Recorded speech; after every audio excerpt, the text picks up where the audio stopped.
क्या?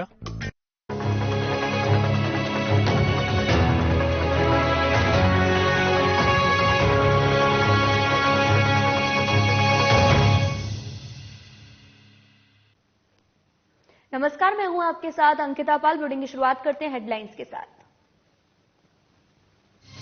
कोंडागांव में पिछड़ी जनजाति समुदाय तक पहुंची पीएम जनमन योजना। योजना के तहत शिविर का किया आयोजन। 4 कमार परिवारों को रसोई गैस का किया वितरण। सिंगरौली पहुंचे डिप्टी सीएम राजेंद्र शुक्ला। ज्वालामुखी माता मंदिर में किया पूजा अर्चना। प्रशासनिक अधिकारियों से की मुलाकात।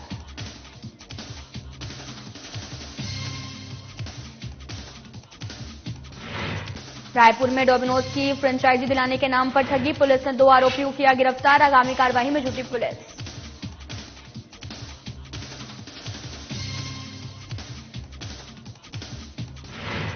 कटनी में मजदूरी नहीं मिलने पर किसान परेशान। सैकड़ों मजदूरों ने एसडीएम कार्यालय का किया घेराव। डॉक्टर खान के नेतृत्व में एसडीएम को सौंपा ज्ञापन।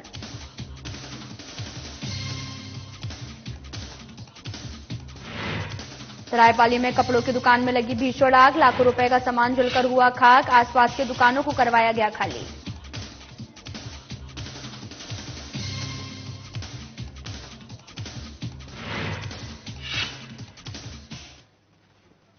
रुक करते हैं खबरों की तरफ। आपको बता दें कि कोंडागांव में प्रधानमंत्री जनमन योजना के तहत शनिवार को विशेष शिविर और विकसित भारत संकल्प यात्रा के तहत कार्यक्रमों का आयोजन किया गया। इस अवसर पर कलेक्टर दीपक सोनी के निर्देश पर चनाभरी में निवासरत विशेष पिछड़ी जनजाति कमार के सदस्यों को 100% लोगों और योजनाओं का लाभ दिलाने के लिए सर्वेक्षण कराकर विशेष शिविर का आयोजन हुआ, जिसमें प्रधानमंत्री उज्ज्वला योजना के अंतर्गत 4 कमार परिवारों को निःशुल्क रसोई गैस का वितरण किया गया और इसके साथ ही जनजाति समुदाय के सभी परिवारों के सदस्यों की स्वास्थ्य जांच भी की गई। साथ ही आपको बताते चले कि बालिका नंदिनी के लिए भी जाति प्रमाण पत्र भी बनवाया गया ताकि उससे छात्रवृत्ति का लाभ मिल सके।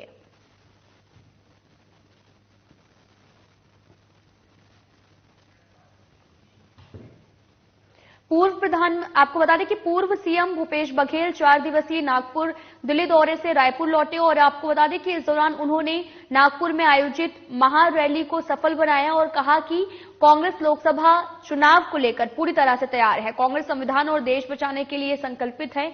हसदेव आरंट ने भी आपको बता दें कि वनों की कटाई पर पूर्व सीएम भूपेश बघेल ने बीजेपी पर जमकर निशाना साधा। उन्होंने कहा कि हंगामे कहा था कि जनता बीजेपी को वोट देगी और फायदा अडानी को होगा और इसके साथ ही पूर्व सीएम ने बीजेपी पर जमकर निशाना साधा है।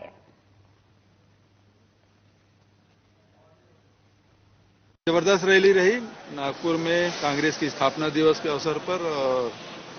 राष्ट्रीय अध्यक्ष खड़गे साहब और हमारे पूर्व अध्यक्ष राहुल गांधी जी ने सभा को संबोधित किया और उसने कांग्रेस जनों को और देशवासियों को वहां से संबोधित किया है। दिल्ली में जो बैठक हुई है उसमें 2 दिन की बैठक रही। 2 दिन में जिन जिन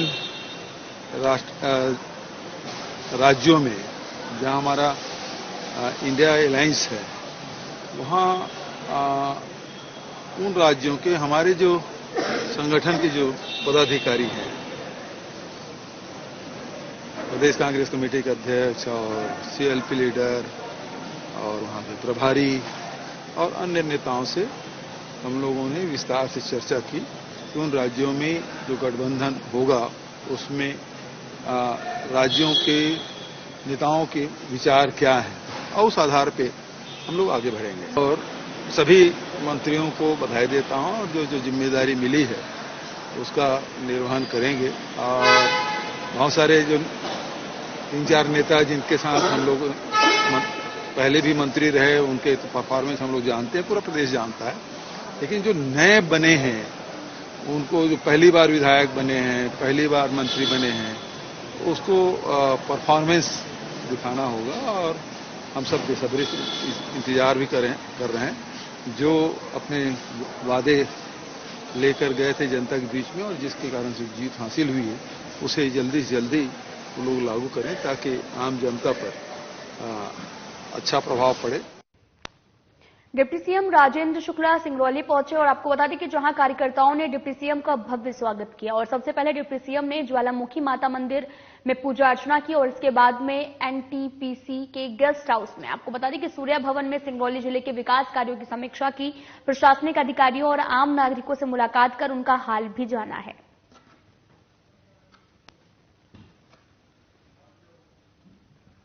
लोकसभा चुनाव की तैयारी में तो देश की जनता जुटी है। तीसरी बार प्रधानमंत्री मोदी जी को तीसरी बार प्रधानमंत्री बनाने के लिए देश की जनता ने कमर कस लिया है, क्योंकि उनको मालूम है कि मोदी जी भारत को आर्थिक महाशक्ति बना रहे हैं। विश्व गुरु बनाने की दिशा में बहुत ही महत्वपूर्ण कदम उन्होंने उठा दिए हैं, बहुत करीब पहुंचा दिया है। अब विश्व गुरु के स्थान पर पहुंचाना बाकी है। जब तीसरी बार मोदी जी 400 सीटों से भी ज्यादा जीत के और प्रधानमंत्री बनेंगे तो भारत विश्व गुरु के इस महान लक्ष्य को, महान सपने को पूरा करने में हम सारे लोग सफल। तो आपको बता दें कि रामलला के भोग के लिए 300 टन चावल जो है वो छत्तीसगढ़ से 11 ट्रकों में जाने को लेकर छत्तीसगढ़ के खाद्य आपूर्ति मंत्री दयालदास बघेल ने कहा कि छत्तीसगढ़ के लिए गर्व की बात है कि छत्तीसगढ़ के चावल से रामलला का भोग लगेगा, जो छत्तीसगढ़ का सुगंधित चावल से पूरा अयोध्या महकेगा। ये बहुत ही गर्व और सौभाग्य की बात है। छत्तीसगढ़ के लिए आज का दिन स्वर्ण अक्षरों से लिखा जाएगा। आपको बता दें कि जो छत्तीसगढ़ से सुगंधित चावल है वो अयोध्या पहुंचा है और 300 टन चावल छत्तीसगढ़ से 11 ट्रकों से अयोध्या पहुंचा है और यहां पर रामलला का यहां पर भोग लगेगा और छत्तीसगढ़ का सुगंधित चावल से पूरा अयोध्या महकेगा। आपको बता दें कि खाद्य मंत्री दयालदास बघेल ने मीडिया से बात करते हुए कहा कि छत्तीसगढ़ के चावल से रामलला का भोग लगेगा, जो छत्तीसगढ़ का सुगंधित चावल से पूरा अयोध्या भी महकेगा। ये बहुत ही गर्व की बात है छत्तीसगढ़ के लिए और सौभाग्य की बात है। छत्तीसगढ़ के लिए आज का दिन स्वर्ण अक्षरों में भी लिखा जाएगा। आपको बता दें कि रामलला के भोग के लिए 300 टन चावल छत्तीसगढ़ से 11 ट्रकों में जाने को लेकर ये बात कही गई है। कल ही दायित्व मिला है, अधिकारियों के साथ बैठ करके इसमें विचार करेंगे, जरूरत पड़ा, आवश्यकता पड़ा तो डेट बढ़ाएंगे भी, आवश्यकता होगा तब।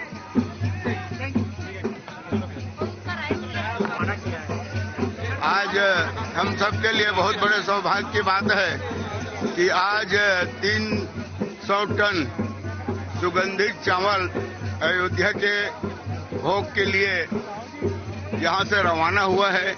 ये हम सब के लिए बहुत बड़े सौभाग्य की बात है कि छत्तीसगढ़ के सुगंधित चावल से वहां भोग बनेगा, उसका सुगंध पूरा अयोध्या में फैलेगा। यही मैं कहना चाहता हूं, ये छत्तीसगढ़ वासियों के लिए बहुत बड़े सौभाग्य की बात है। क्या छत्तीसगढ़ इतिहास रचेगा इसे लेकर? छत्तीसगढ़ इतिहास रचेगा और ये आज का दिन स्वर्ण अक्षर में लिखा जाएगा।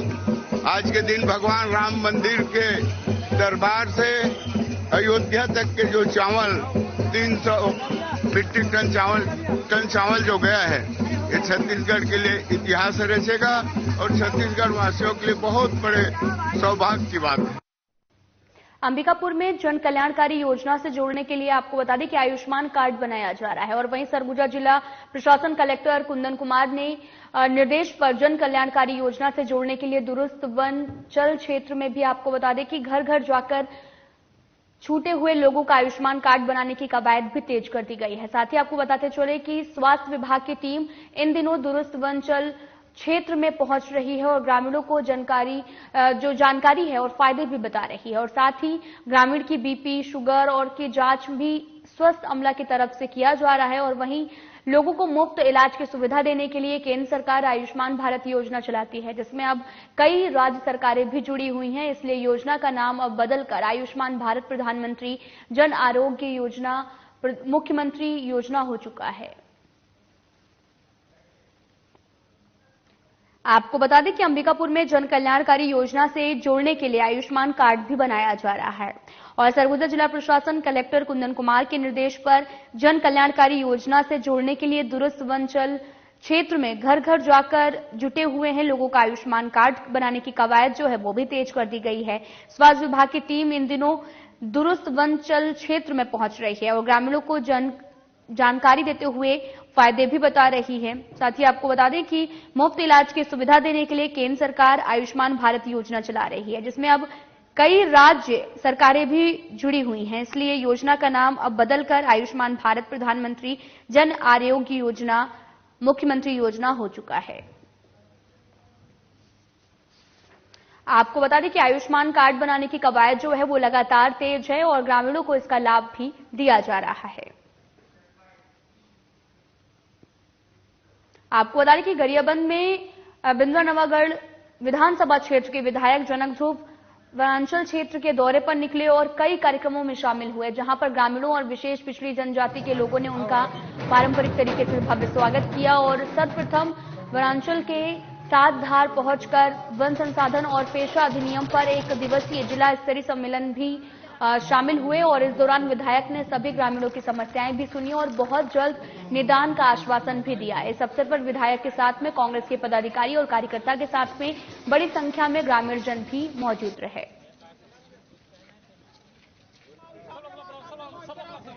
आपको बता दें कि विधानसभा क्षेत्र के विधायक जनक ध्रुव क्षेत्र के दौरे पर निकले, कई कार्यक्रमों में भी शामिल हुए और ग्रामीणों और विशेष पिछड़ी जनजाति के लोगों ने उनका पारंपरिक तरीके से भव्य स्वागत किया। सर्वप्रथम वनांचल में शामिल भी हुए और इस दौरान विधायक ने सभी ग्रामीण की समस्याएं भी सुनी और बहुत जल्द निदान का आश्वासन भी दिया है। इस अवसर पर विधायक के साथ में कांग्रेस के पदाधिकारी और कार्यकर्ता के साथ में बड़ी संख्या में ग्रामीण जन भी मौजूद रहे। आप देख सकते हैं कि गरियाबंद में कार्यक्रम का आयोजन किया गया, जहां पर वनांचल क्षेत्र के दौरे पर विधायक भी निकले हैं और कई कार्यक्रमों में शामिल हुए। साथ ही ग्रामीणों ने पारंपरिक तरीके से उनका स्वागत भी किया और इस अवसर पर विधायक के साथ में कांग्रेस के पदाधिकारी कार्यकर्ता के साथ में बड़ी संख्या में ग्रामीण जन मौजूद रहे।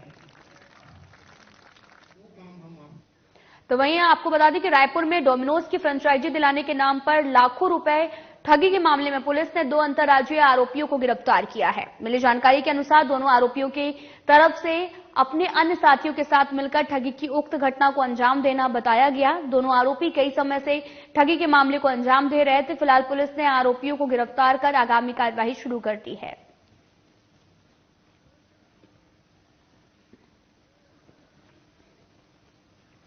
अंबिकापुर शहर में सटे ग्राम डिग्मा में शासकीय प्राथमिक शाला की भूमि पर अवैध अतिक्रमण का आपको बता दें कि खेल दबंगई से चल रहा है। मिली जानकारी के अनुसार राजू कुशवाहा व्यक्ति की तरफ से अतिक्रमण किया जा रहा है और जो अपने आप को वकील बता रहा है और ग्राम के लोगों के द्वारा मना करने पर भी अतिक्रमण जो है वो लगातार इसका कोई भी असर नहीं पड़ रहा और ऊपर से जवाब ये भी दिया जा रहा कि जो करना है कर लो, मैं देख लूंगा। वहीं बहरहाल ग्राम के लोगों की तरफ से एसडीएम महोदय को आवेदन प्रस्तुत कर अवगत भी कराया गया है।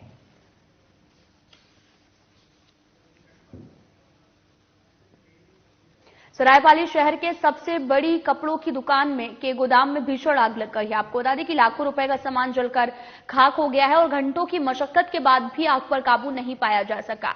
वहीं सरायपाली नगर पालिका से फायर ब्रिगेड की गाड़ियां और स्थानीय नगरवासियों की मदद से आग पर काबू पाने का प्रयास किया जा रहा है और साथ ही आसपास के घरों और दुकानों को खाली भी करवाया गया और आग लगने का कारण शॉर्ट सर्किट होना माना जा रहा है।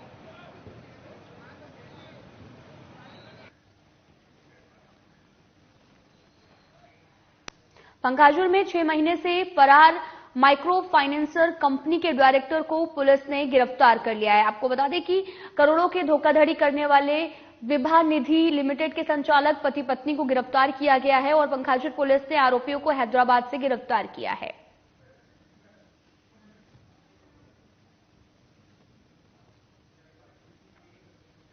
खबर रायपुर से है, जहां पर चोरी मामले में एक दंपति को पुलिस ने गिरफ्तार किया है। आपको बता दें कि प्रार्थी ने थाने में रिपोर्ट भी दर्ज करवाई थी, जो न्यू शांति नगर गली नंबर 2 सिविल लाइंस में रहता है और प्रॉपर्टी डीलिंग, मछली पालन एवं सब्जी का व्यवसाय करता है। जहां पर प्रार्थी के 2 मंजिला मकान में नीचे बने ऑफिस में किसी ने आग लगा दी थी और साथ ही ऑफिस में अलमारी का लॉकर भी टूटा हुआ मिला है, जिसके बाद में पुलिस ने शिकायत के आधार पर जांच पड़ताल की और सीसीटीवी फुटेज के आधार पर 2 लोगों को गिरफ्तार किया गया है। इस दौरान पुलिस को जांच पड़ताल में पता चला कि युवक हिस्ट्री शीटर है और 15 दिनों पहले ही जेल से बाहर आया, जिसने अपनी भाभी से शादी कर ली थी।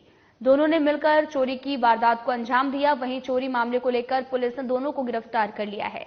फिलहाल पुलिस ने दंपति को जेल पहुंचा दिया है और आगे की कार्रवाई में जुट गई है।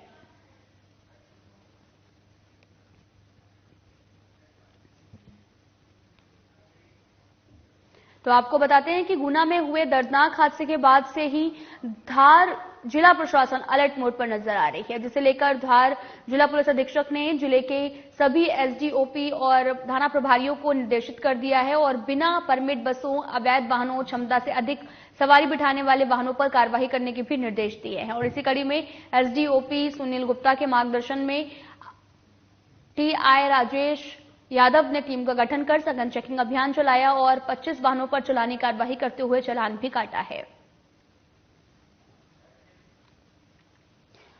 आपको बता दें कि धार का पूरा मामला है, जहां पर गुना में दर्दनाक हादसा हुआ था, जिसके बाद में धार जिला प्रशासन अलर्ट मोड पर नजर आ रहा है और जिसे लेकर धार जिला पुलिस अधीक्षक ने जिले के सभी एसडीओपी और थाना प्रभारियों को निर्देश भी दिए हैं और परमिट बसों, अवैध वाहनों और साथ ही क्षमता से अधिक सवारी बिठाने वाले वाहनों पर कार्रवाई करने के निर्देश भी दिए हैं। आप तस्वीरें भी देख सकते हैं, जहां पर लगातार ट्रैफिक पुलिस नजर आ रही है और लगातार अलर्ट मोड पर नजर आ रही है और जितने भी वाहन निकल रहे हैं उनकी चेकिंग अभियान भी किया जा रहा है और ओवरलोडिंग ना हो इसको भी ध्यान रखा जा रहा है और अवैध वाहनों पर भी कड़ी कार्रवाई की जा रही है। परमिट भी लिए जा रहे हैं और उसके बाद ही यहां पर जितने भी दस्तावेज हैं वो भी चेक किए जा रहे हैं और लगातार सवारी बिठाने वाले वाहनों पर कार्रवाई करने के निर्देश भी दिए गए हैं। देखिए, अभी हाल ही में जो गुना में जो घटना हुई है उसको देखते हुए एसपी श्री मनोज कुमार सिंह साहब ने सभी जिले के थाना प्रभारी और एसडीओपी साहब को निर्देश दिए हैं कि जो भी बसें हैं या स्कूल बस हैं इनकी सघन चेकिंग की जाए और चेकिंग के दौरान मुख्य रूप से ये बात ध्यान में रखी जाए कि बस यदि कंडम स्थिति में तो नहीं है, इनका फिटनेस चेक किया जाए। साथ में इसमें फायर एक्सटिंग्विशर है कि नहीं है, फर्स्ट एड बॉक्स है, स्पीड गवर्नर लगा है या नहीं लगा है और इसके साथ में जो ड्राइवर है उनकी भी स्थिति देखी जाए कि इनकी आईसाइट ठीक है, कहीं ड्रंकन ड्राइविंग तो नहीं कर रहे हैं। इन सभी बातों को लेकर जो है बसों की चेकिंग की जा रही थी। कल भी कुक्षी पुलिस के द्वारा नरीमन पॉइंट पे चेकिंग की गई और करीब इसमें 25 बस ऐसी पाई गई जिसमें मोटर व्हीकल एक्ट के किसी न किसी प्रावधान का उल्लंघन किया गया था, जो कुल मिलाकर कल 12,000 रुपये इन पे संबंध से जुर्माना लगाया गया है। साथ ही जो ड्राइवर है, कंडक्टर, उनको समझाइश भी दी गई है कि आप मोटर व्हीकल एक्ट के जो नियम है उसके अनुसार वाहन चालन करें और बस की फिटनेस का विशेष रूप से ध्यान रखें। और इसी प्रकार से जो स्कूल संचालक है उनकी भी मीटिंग ली गई थी शाम को, एसडीएम साहब के उपस्थिति में मीटिंग ली गई। स्कूल संचालकों को भी निर्देश दिए गए कि आपकी बस की जो फिटनेस है उसका विशेष ध्यान रखें, उसमें स्पीड गवर्नर आवश्यक रूप से हो, फर्स्ट एड बॉक्स हो, फायर एक्सटिंग्विशर हो और साथ ही जो चालक है उसकी आई साइट जरूर चेक की जाए और ड्रंकन ड्राइविंग ना हो। इस चीज के लिए भी स्कूल के जो संचालक की जो मीटिंग ली गई थी उसमें निर्देश दिए गए हैं। कटनी किसान नेता डॉक्टर खान ने सैकड़ों मजदूर की संख्या में इकट्ठे होकर एसडीएम कार्यालय में ज्ञापन सौंपा है। डॉक्टर खान ने बताया कि गरीब मजदूरों को ठेकेदार द्वारा कई महीने से उनकी मजदूरी नहीं की जा रही थी और जिसकी शिकायत श्रम विभाग और कई उच्च अधिकारियों से भी की जा चुकी है और ये सभी मजदूर कम मजदूरी में काम करते हैं। डॉक्टर खान ने कहा कि अगर मजदूरों को न्याय नहीं मिलता तो नए साल से किसान संगठन समिति उग्र आंदोलन करेगी।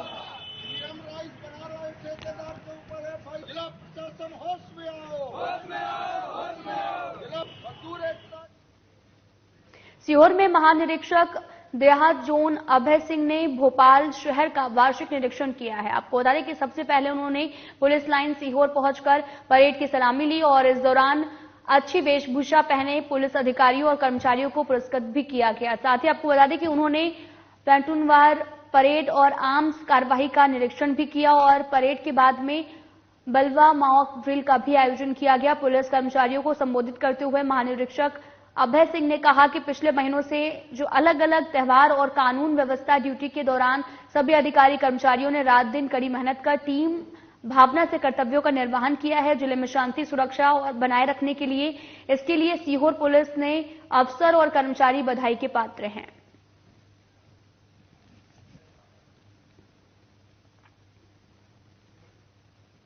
शहर और ग्रामीण क्षेत्रों में अवैध रूप से नशे का कारोबार फैल रहा है और अब तक तो सिर्फ गांजा, शराब और टैबलेट का जो है वो कार्रवाई होती रही है, लेकिन धमतरी में हेरोइन के नशे के आदि नशेड़ी मौजूद हैं। बाकायदा छोटी छोटी पुड़िया बनाकर उन तक ये नशा पहुंचाया जाता है और जिस तरह से फिल्मों में देखते हैं कि नीचे से आग लगाकर ऊपर नोट से धुआं लिया जाता है, वैसे ही यहां भी करते हुए नजर आ रहे हैं। ऐसे ही हेरोइन का उपयोग और बेचने वाले 2 आरोपियों को पुलिस ने धर दबोचा है। मिली जानकारी के अनुसार शहर पेट्रोलिंग के दौरान मुखबिर से सूचना मिली कि 2 युवक अधारी नवागांव FCI गोदाम के पास अवैध रूप से नशीली मादक पदार्थ हेरोइन बेचने के लिए खड़े हैं। सूचना के बाद मौके पर जाकर घेराबंदी कर संदेही व्यक्तियों को पकड़कर पूछताछ की गई। फिलहाल पुलिस पूरे मामले की जांच कर रही है।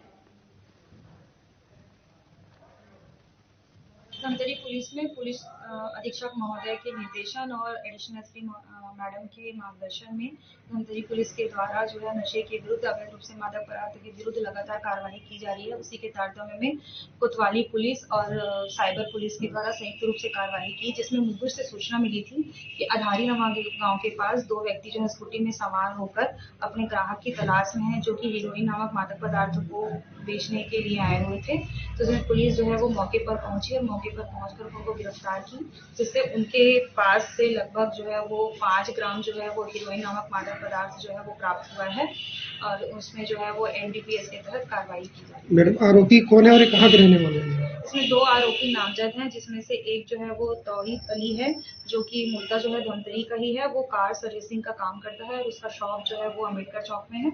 और सेकंड जो है वो शेख मोइन है, जो कि वो भी रामसागर पारा का रहने वाला है और उसमें पता चला है कि वो AC मैकेनिक का काम करता है। बसना थाना प्रभारी आशीष वासनिक और उनकी टीम ने मुखबिर की सूचना पर बड़ी कार्रवाई की है। मिली जानकारी के अनुसार उड़ीसा से पिकअप वाहन से भरकर ला रहे थे लगभग 1 लाख रुपए के अवैध धान को पिकअप वाहन सहित जब्त किया गया है। वाहन चालक का नाम पता पूछने पर अपना नाम सुब्रन कुजूर अखराबाड़ा और आपको बता दें कि थाना बसना का भी रहने वाला बताया गया। फिलहाल पुलिस पूरे मामले की जांच कर रही है।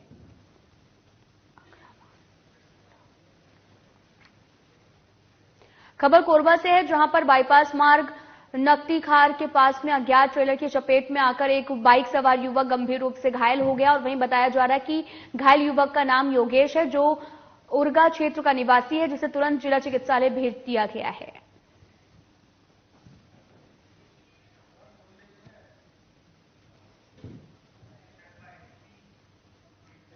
अंबिकापुर में प्रधानमंत्री नरेंद्र मोदी के नेतृत्व में विशेष रूप से कमजोर जनजातीय समूहों की सामाजिक और आर्थिक स्थिति में सुधार करने प्रधानमंत्री जनजातीय आदिवासी न्याय योजना की शुरुआत की गई है। और आपको बता दें कि इस योजना में केंद्रीय मंत्रालयों के माध्यम से 11 महत्वपूर्ण गतिविधियां जैसे कि पक्का आवास, विद्युतीकरण, सड़क, पेयजल आदि से क्रियान्वयन को सुनिश्चित किया गया है। और वहीं मुख्यमंत्री विष्णुदेव साय के मार्गदर्शन और निर्देशानुसार सरगुजा कलेक्टर कुंदन कुमार ने सभी जिला अधिकारियों को आवश्यक कार्यवाही के निर्देश दिए हैं। वर्तमान में प्रधानमंत्री सौभाग्य योजना के तहत सभी परिवारों को 100% मीटर्ड बिजली कनेक्शन प्रदान कर दिया गया है।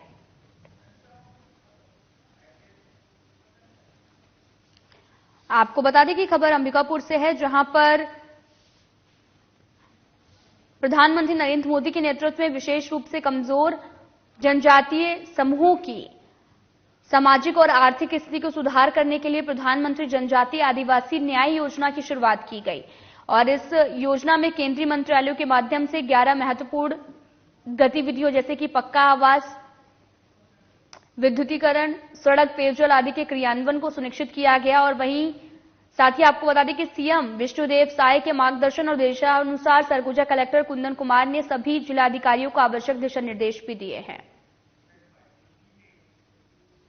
कवर्धा में पूर्व विधायक मोहम्मद अकबर और वर्तमान डिप्टी सीएम विजय शर्मा के बीच में आरोप प्रत्यारोप का सिलसिला थमने का नाम नहीं ले रहा है। एक बार फिर से मोहम्मद अकबर ने प्रश्नों की आग बरसाते हुए नजर आए, जिसमें बीजेपी उपाध्यक्ष कैलाश चंद्रवंशी सहित बीजेपी समर्थित अन्य लोगों के द्वारा प्रेस कॉन्फ्रेंस लेकर कवर्धा क्षेत्र में बाहरी मुस्लिमों को भी बसाने के आरोपों पर पूर्व मंत्री मोहम्मद अकबर ने करारा पलटवार किया है। उन्होंने बयान जारी करते हुए कहा कि बीजेपी राजनीति करने से बाज नहीं आ रही। अब सरकार बीजेपी की अगर कहीं पर भी कानून का उल्लंघन हुआ तो भी आरोप नहीं लगाए, बल्कि कार्रवाई करे।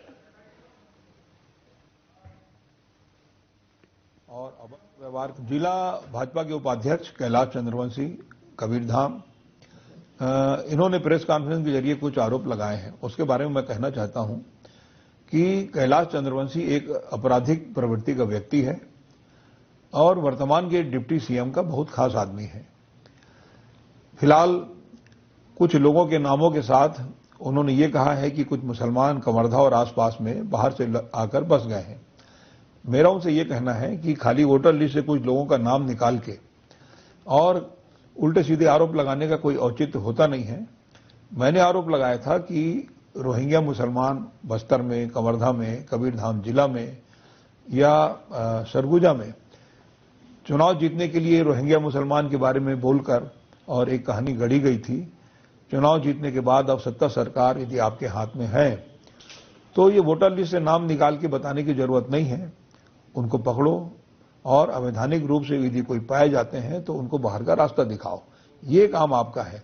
मतदाता सूची से कुछ लोगों को नाम निकालना और नाम निकाल के यदि नाम निकालकर भी आप जानकारी देना चाहते हैं तो उनके आधार कार्ड के साथ उसकी जानकारी दें। ये कौन है, कहां से आए हैं।